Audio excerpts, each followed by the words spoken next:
Watu wa kanisa tufanye kazi. Watu wa kanisa tufanye kazi. Watu wa kanisa tufanye kazi.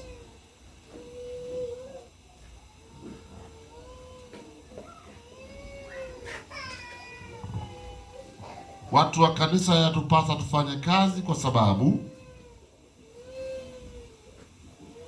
chanzo cha sisi kuwepo duniani ambaye ni Mungu naye alifanya kazi na bado anafanya kazi ndani yetu.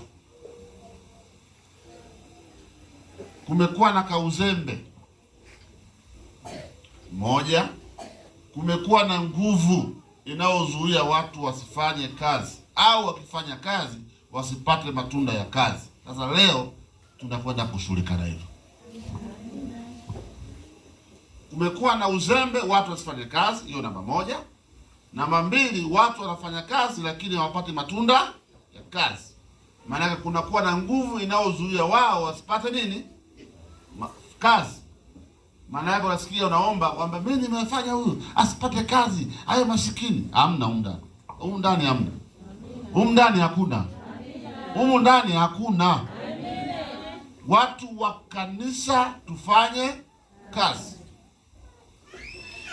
Watu wa kanisa wakifanya kazi watajipatia kwanza maendeleo yao wenyewe. Pili, kanisa itakuwa na maendeleo.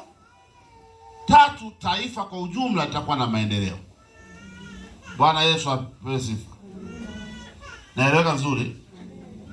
Kwa kama kuna mahali ulikuwa unazembea, kama kuna mahali ulikuwa unafanya kazi kwa ulegevu, kama kuna mahali ulikuwa unasukuma, kuanzia leo hakuna kusukuma. Kuanzia leo ukafanye kazi kwa bidii. Hakuna ajira ya kuolewa, hakuna ajira ya kuoa. Amen. Kwa mtu asizani akiolewa ndio ameponda kufanya nini? Hapa ndani ukiolewa kazi, hujaolewa kazi. Ukioa kazi na hujaoa kazi. Kama kipo kizuizi cha shetani, mila, desturi, waganga, wachawi na vinginevyo vinavyozuia kufanya kazi usifanikiwe, leo Mungu anavishughulikia. Amina. Bwana Yesu apewe sifa. Amina. Kwa sababu Mungu kazi yake kwa mtu ambaye anawajibika ni kumuondolea kila kizuizi kinachomzuia. Amen. Si neno nzuri?